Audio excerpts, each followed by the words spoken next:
will call this meeting to order. It is 6 p.m. We do have a quorum with Board 1 absent.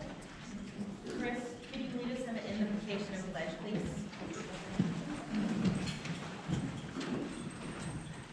Father, we just come to you tonight. God, just thank you again for the health and just the ability to be here. Thank you for the blessings you've given to the city. And I just pray that you just be with us tonight, that you would just give wisdom to counsel, and that you'd be glorified in all that we do. And I pray this in Jesus' name. Amen. Amen.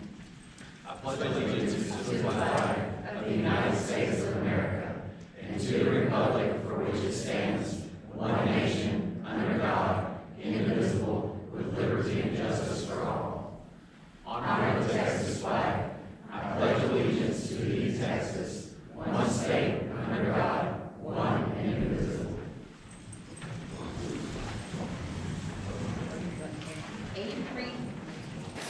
A3 citizen comments. We do have one general citizen comments. Mr. Courts.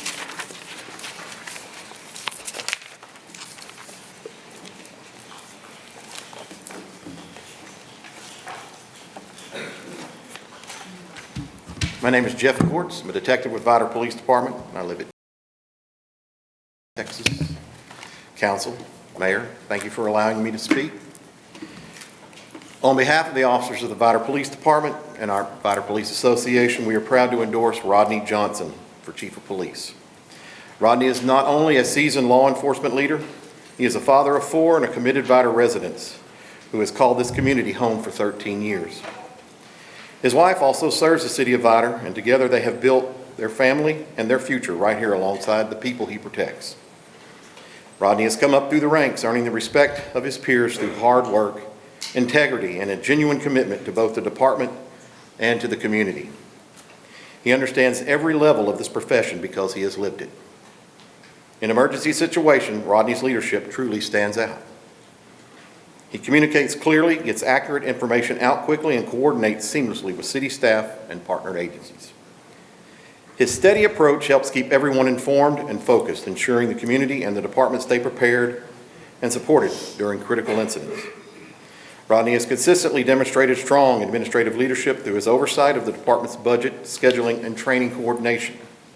He maintains fair and effective scheduling that supports both operational needs and officer well-being.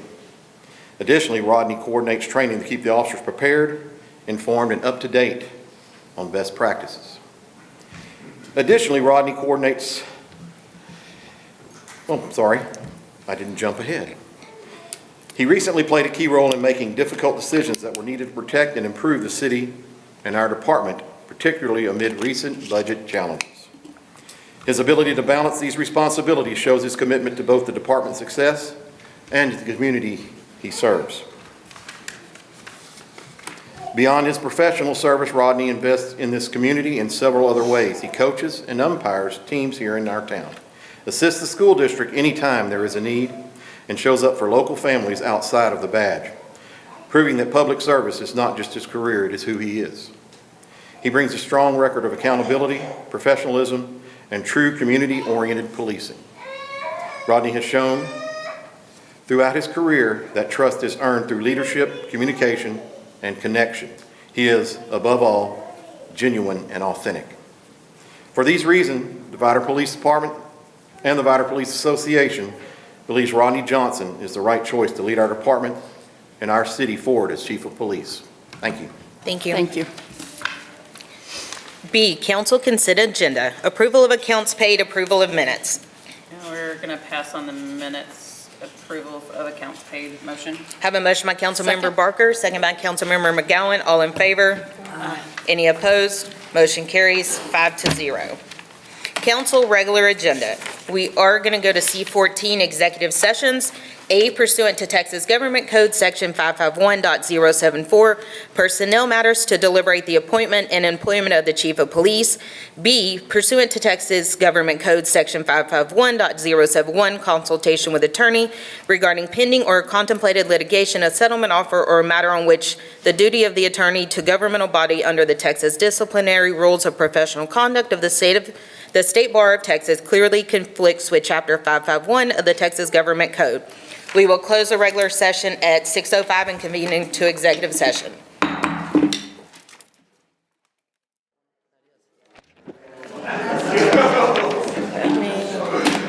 some of this up since I'm backwards.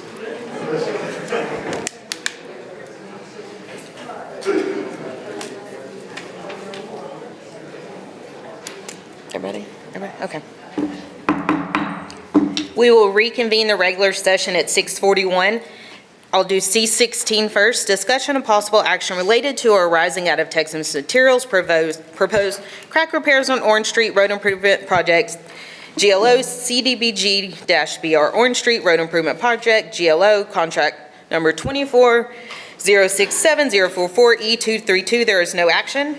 C-15, consideration of possible action under section 5.04 of the city charter to approve the appointment of a police chief for the city of Vidor.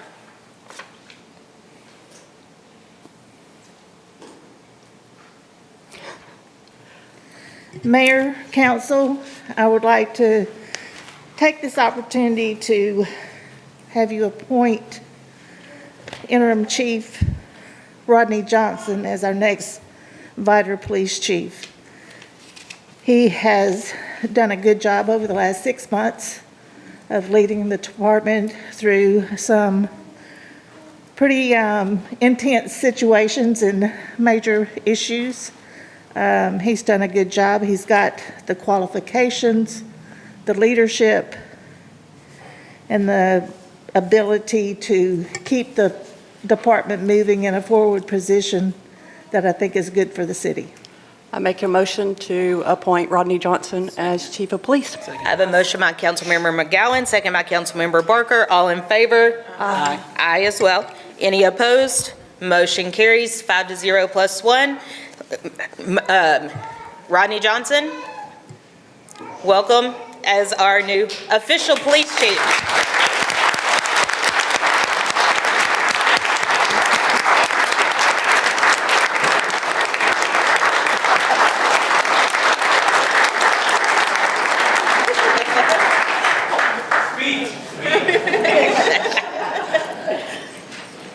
Okay.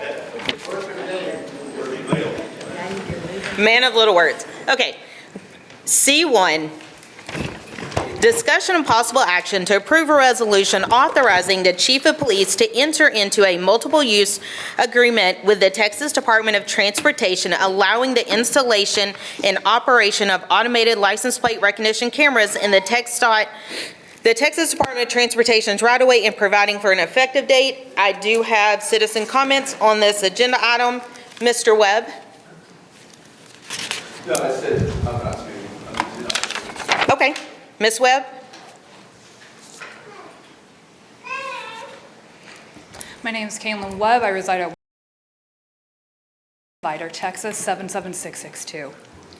Now that this council has voted to authorize installation of the flock system, despite extensive public reporting and state and federal level findings identifying recurring issues with flock's accuracy, oversight, and operational reliability in other jurisdictions, the public representations about this project must be measured against the record that already exists.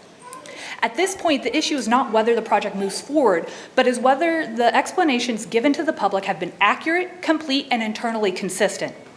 A project of this scale cannot meaningfully be evaluated by the public when the foundational facts describing it shift. Residents were told the project involved 7 to 8 cameras and that the system chosen was flock. That September public description did not match what the city had already submitted elsewhere.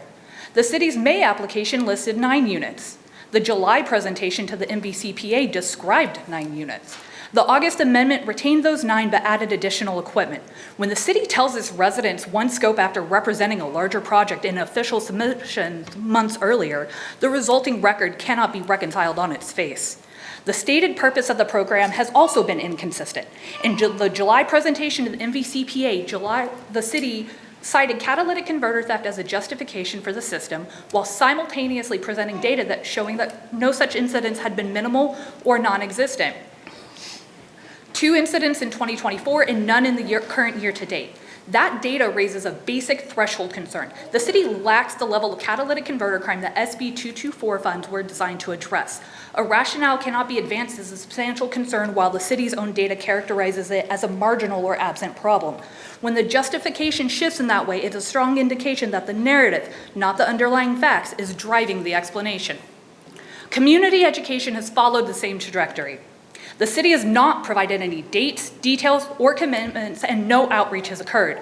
Months have passed without a single structured public demonstration, explanation, or event. When a required element is treated as though it has been completed when it has not, the result is a record that materially misstates the program's readiness. Across all of these areas, the through line is the same. The city's statements to its residents have not aligned with one another. That is the measure here, not whether the statements align with state submissions, but whether they align with themselves. The record shows that they have not, and when multiple core elements of a project shift independently, the cumulative effect is a public record that cannot be relied upon for any meaningful evaluation of risk, cost, or necessity.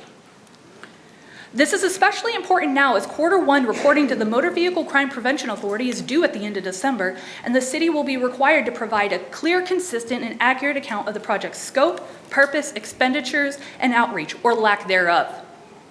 When a project reaches the installation stage, the record must be accurate enough for residents to understand what is being deployed, why it is being deployed, how much it costs, and how it will operate. That record does not exist yet.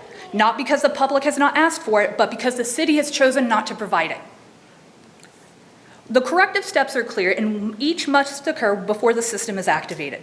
Provide a single comprehensive disclosure identifying every device the city has acquired or intends to deploy. Residents cannot evaluate a system whose components have never been presented in one complete form. Publish the operational rules governing data access, retention, use, and oversight prior to any activation of equipment.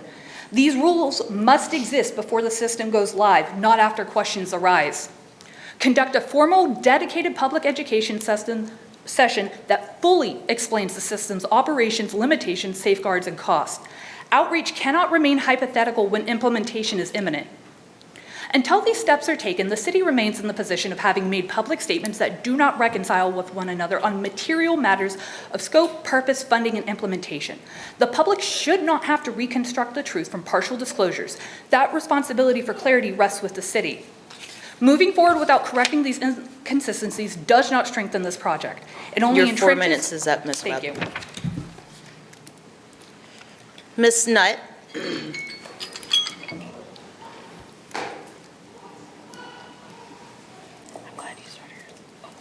Good evening, Council. My name is Andrea N. I reside at Vidor, Texas. I'm standing here again today because this issue is serious enough to fight for every single time it comes up. And I want to be honest tonight, I'm emotional about this. I've already stated how I've lived in a socialist government and how I've had rights taken from me due to those things. I think that every citizen should be asking why our council, why our mayor is so determined and dead set on installing a surveillance system that most residents do not want and have very vocally opposed. When elected officials push something this hard, especially something tied to monitoring the public, it raises questions. It makes people wonder whose interests are being protected because it certainly doesn't feel like it's ours.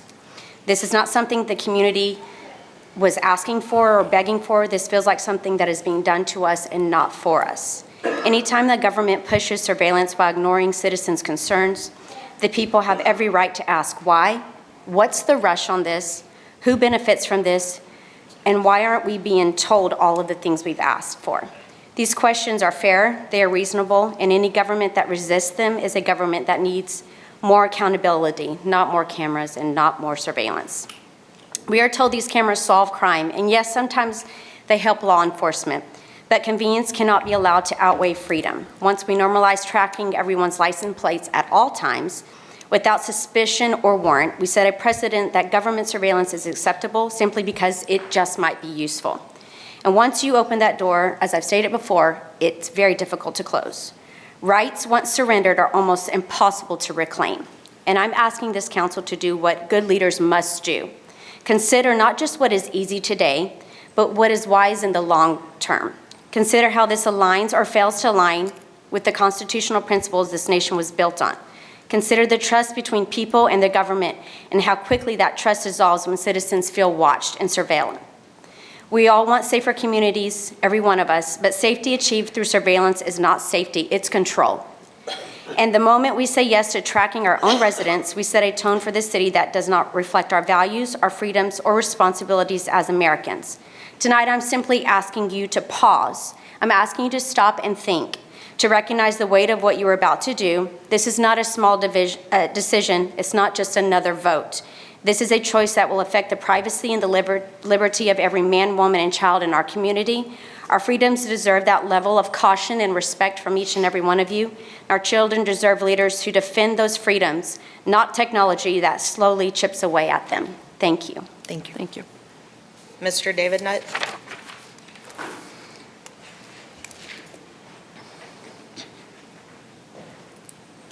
Good evening, Council and Mayor. David Nutt, Vidor, Texas 77662. Thank you for the opportunity again to speak. I'm here tonight because I care deeply about both the safety and the privacy of the people in our community. I understand the intention behind installing these license plate reader cameras on our highways, on our city streets. We want safer streets and effective law enforcement, but agreeing to this proposal would open the door to a level of monitoring that goes far beyond what most citizens realize or what many of us are comfortable with. They simply don't take a picture, as I've stated before. It tracks, it stores the data, and it knows where you're going. And once the data exists, it's stored, shared, requested, and can be hacked or used in ways none of us ever intended, in ways you don't ever intend. But the truth is, once these cameras are in place, they rarely shrink, they only expand. Future councils, future leaders, future outside agencies may use these tools very differently than originally promised. We cannot ignore the risk or errors of misuse. These cameras have led to wrongful stops, wrongful detentions, and families traumatized simply because a number was misread or the AI said that this person may be doing something wrong. Safety matters, but so does trust. And when a city begins tracking its own residents on the highways they travel every single day, people will feel watched, not protected. I respectfully ask each of you to press pause, gather more data, have community events to explain why you want these cameras tracking us, and evaluate less intrusive alternatives, and most importantly, engage the community in this decision before moving forward. Once these cameras go up, they don't easily come down. Please choose transparency, caution, and the long-term protection of the rights of the people you serve. Thank you so much for listening. Thank you. Okay. And again, the agenda item is to approve a resolution authorizing the police chief to allow a memorandum of understanding to agree to put our installation of the poles in the TxDOT right-of-way. This is nothing else outside of the installation of the poles. So is it a correct statement to say that the use of the cameras was already previously approved? Yes. So And that this is, they're already approved and that this is Yes. just putting the poles in the ground? yes, this is not about the cameras themselves. This is about placing the poles in the TxDOT right-of-way. Either way, the cameras are going to be used. We've already voted on that. Correct. Cameras have been voted to be put up. The cameras have been voted to be paid for. This is just to place the poles in the TxDOT right-of-way. Motion. Have a motion by Councilmember Barker. Second. Second by Councilmember Gatlin. All in favor? Aye. Any opposed? Motion carries 5-0.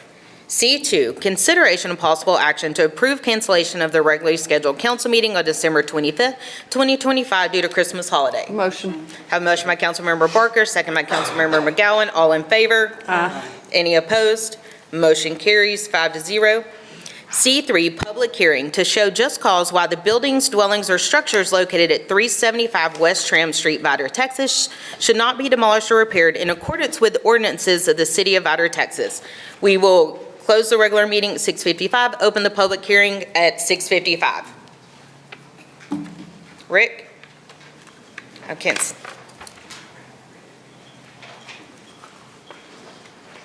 And for council, this is the mobile home that is on Tram by Pirates Cove. Good afternoon, council members and Mayor Songe-Hart. My name is Rick. I'm the code enforcement supervisor for the city of Vidor. I'm asking your permission to demolish the property on 375 West Tram in the city of Vidor. If I can direct your attention, I've presented, or put together a lovely slideshow of the property at 375 West Tram.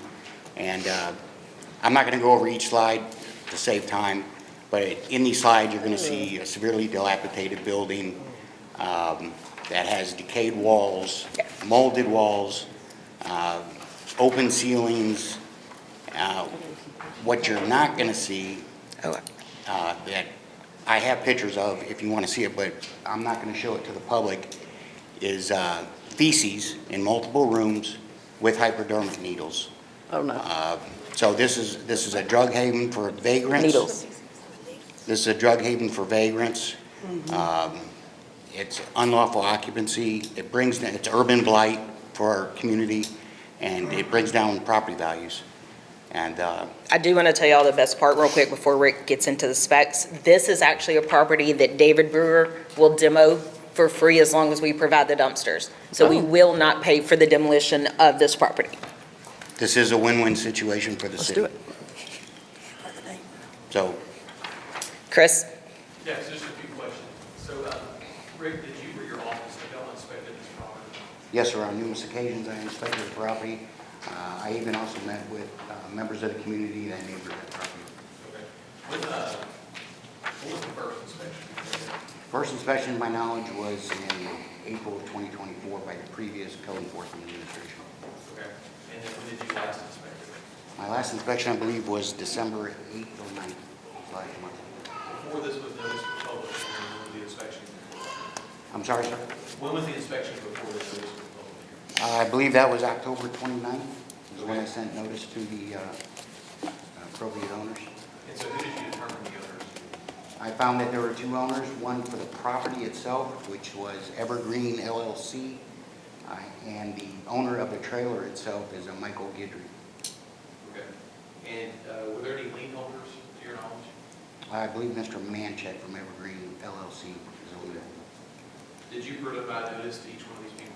I did provide notice, not only by certified mail on October 29th, but I also posted it on the structure itself. Okay. So they were provided notice of the hearing?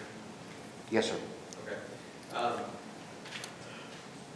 Since your inspections, I think going back from 24, which I know you weren't here with the previous code enforcement officers, to October and then through December, has there been any repairs or attempts to remedy the property? Absolutely none. In fact, the property is declining over time. Okay. So there's been no permits that were pulled, No permits at all, sir. no repairs made, No repairs at all, sir. no contact from the owners, None at all, sir. no contact from any lien holders? No contact at all. And on top of that, what I'd like to add, though, is not only have no repairs or permits been pulled, but the city has provided money to upkeep the property by mowing the property. So this will be a continued cost to the city to continue to mow the property. Do you believe that the structure is in violation of Chapter 10 of the Code of I Ordinances? believe it is indeed in violation of Chapter 10, specifically 10-271. So you believe it's a dangerous structure? I do believe it's a dangerous structure and unsanitary. Okay. Is it also a substandard structure? Yes, sir. Do you think that it can be brought into compliance for no more than 50% of the market value? Not at all, sir. I believe that everything would have to be replaced due to the mold and the open wood that's been open for years, the elements. Okay. Is the structure dilapidated, deteriorated, decayed, or damaged to the extent that it is unfit for human habitation? It currently is, sir. I think it's approved by the pictures provided. And do you believe the structure is a hazard to the public health and safety involved? Absolutely. When I find feces in multiple rooms and hypodermic needles, I do believe it presents a hazard to the community. And there's been no plans or any other type of structure to say this is how we can repair it? None. So without a repair, do you think the demolition is the best option? Absolutely, sir. That's all I have. Okay. Is there anybody else that wants to speak on the public hearing? No, I figured, Mr. Smith, come on. I know you're ready for this one, too. I said, come on up, because you're not here, and I was going to speak. Okay, for the record, my name is Aaron Smith. I reside at this place flooded during Harvey, along with everything else in this area. This particular mobile home sits lower than mine. I had water up to here inside my home, so I'm sure it was above my head in this one. Not being nosy, but we're very much aware of what goes on next door just because we live next door. I can speak to what Rick said about nothing has been done trying to gut it, as you can obviously see. We've had numerous examples over the years since Harvey of vagrants moving in, including a family with small children at one point. It's been a real mess. We've fought pests here recently because of this. The last individual that decided he wanted to take up residence started to get a little combative, which is not smart on his part. But I know that these things take time. Anytime you're talking about demolishing property, you're depriving someone of their property. There's due process as it should be. So the fact that the city has actively been working at trying to get rid of this thing, I very much appreciate it, Rick's work. And I will, for one, be glad to see this thing go. It's been a real problem for a long time. Okay. Thank you. Thank you. Anyone else? And I can verify what he has said. This is in my ward, and it did flood up to the roof of that trailer because I boated out and in during the time and sent Aaron in the pictures. And I have witnessed multiple squatters move in and out, like he said, and it is a very bad, unhealthy place to be having. Okay. We will close the public hearing at 7:02. C4, consideration and possible approval of an ordinance finding certain buildings, dwellings, and/or structures located at 375 West Tram, Vidor, Texas, to be public nuisances and to ordering the demolition and/or repair of the buildings, dwellings, and structures. Make a motion Abstain. to A motion. demolish the building at 375 West Tram. I have a motion by Councilmember McGowan, second by Councilmember Thompson. All in favor? Aye. Any opposed? Motion carries 4-1. So Mayor, Thank- what this will be is it's an order for them to actually demolish it within 31 days. If they fail to do it, then the city can do it and address the cost that way. Okay. Thank you, Rick. Thank you. C5, public hearing regarding the renewal, amendment, and reauthorization of the guidelines and criteria for the residential tax abatements within the city limits, wherein members of the public will be given an opportunity to be heard. We will open this public hearing at 7:03. So council, this is our yearly renewal of the tax residential abatements. I know one thing we have changed is where we had went down to one dumpster due to the extensive cost of giving two. That is still my suggestion, that we keep it as one. Rick, where'd you go? I don't think that's a part of these guidelines. Okay, it's just, That was part of the Pride and Progress. okay, The actual guidelines for the residential tax abatement. So they have to be renewed every 2 years. So the last that in 23.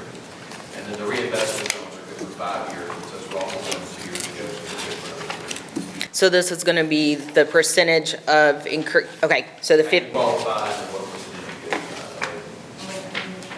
I can't Yeah, find there it. were no changes from the policy done in 23. There were some amendments over years, I guess, from 2015, 2016 to present, which were a few amendments, but from the 23 version to this, there's no.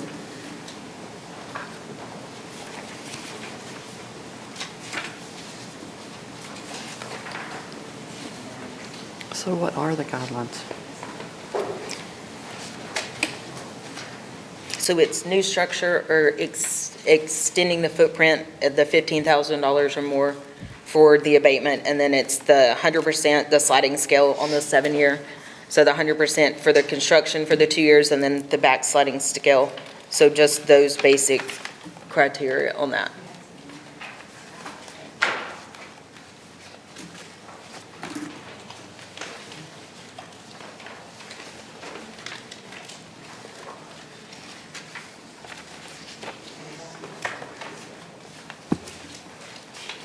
Tells them how to apply, and if they don't apply, that we actually need to let them know that there's the option to apply for the abatement. It's after your holiday schedule. I found it. Okay, I'm going to play devil's advocate here. We did the tax abatement for Pride and Progress, right? Is that something that was supposed to be forever?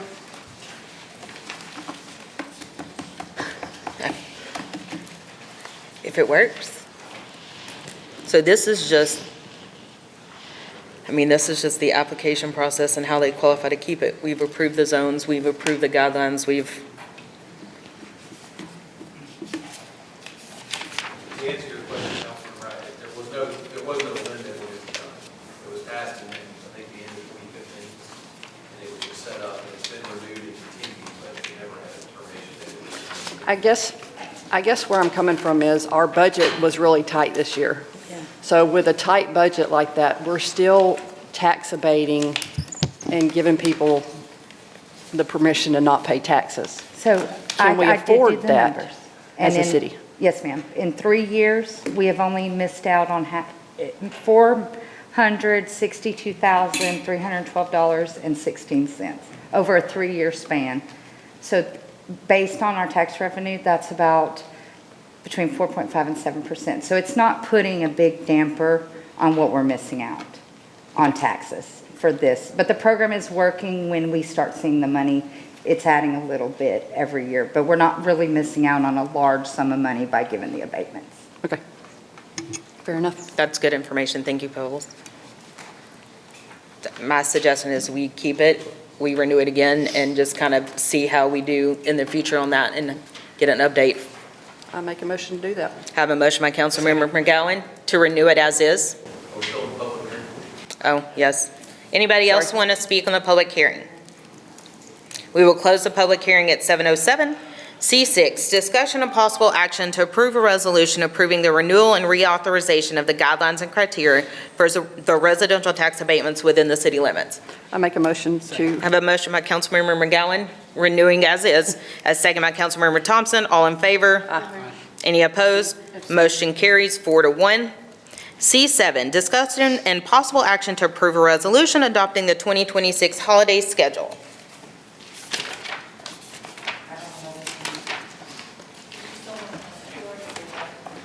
Okay.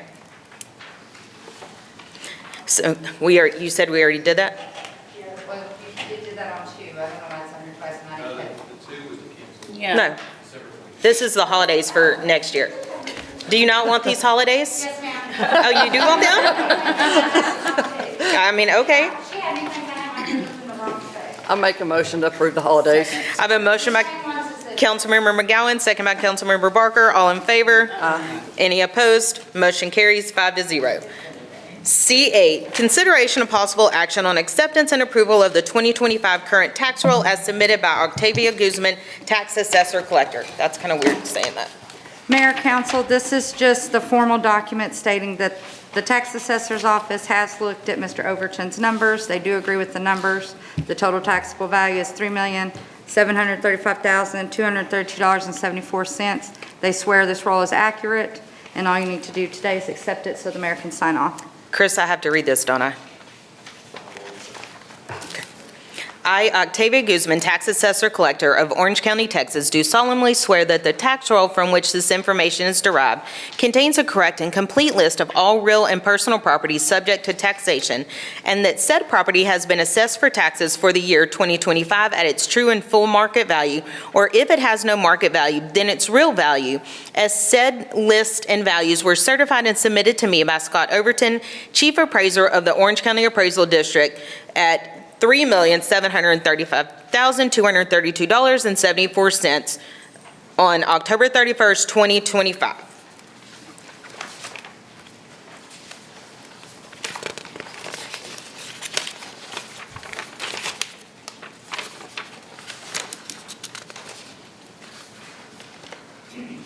Make a motion to accept.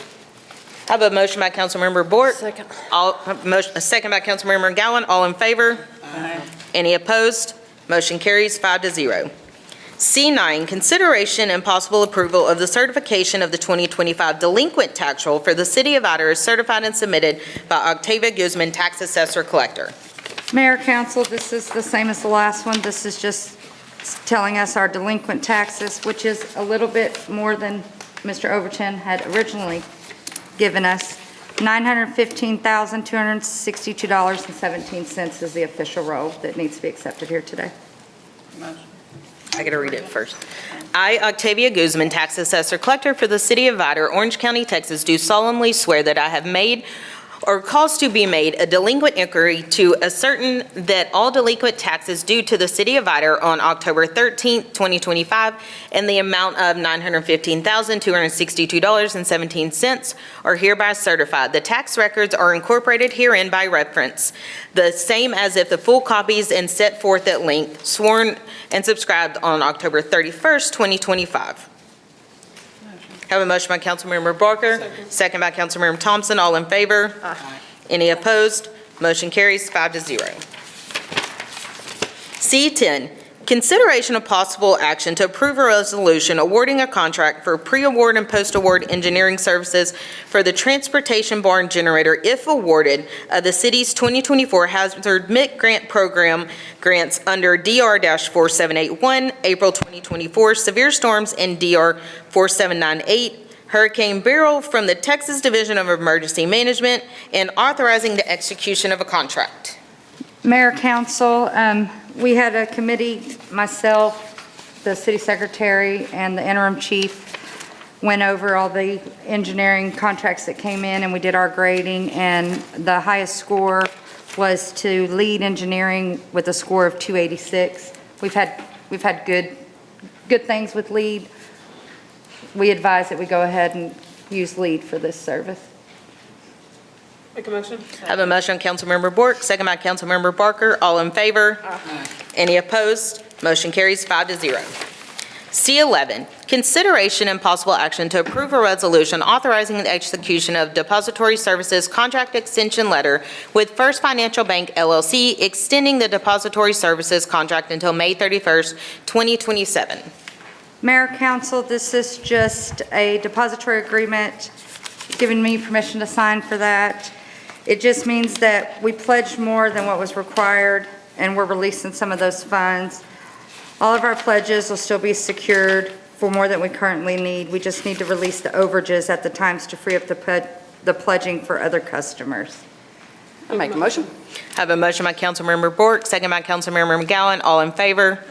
Any opposed? Motion carries 5-0. C-12, consideration of possible action to approve a resolution authorizing the use of residual funds for the CDBG-MIT number 22-085-010-D238 flood and drainage facility set to Orange Street Drainage and pay request 13 funds to be reimbursed in the amount of $174,103.63. We will pass on this agenda item. C-13, consideration of possible action to approve a resolution authorizing the use of residual funds from the Federal Emergency Management Agency Hazard MIT Grant Program DR-4572-0018 project grant payments. Funds will be reimbursed by the Hazard Grant Mitigation Program.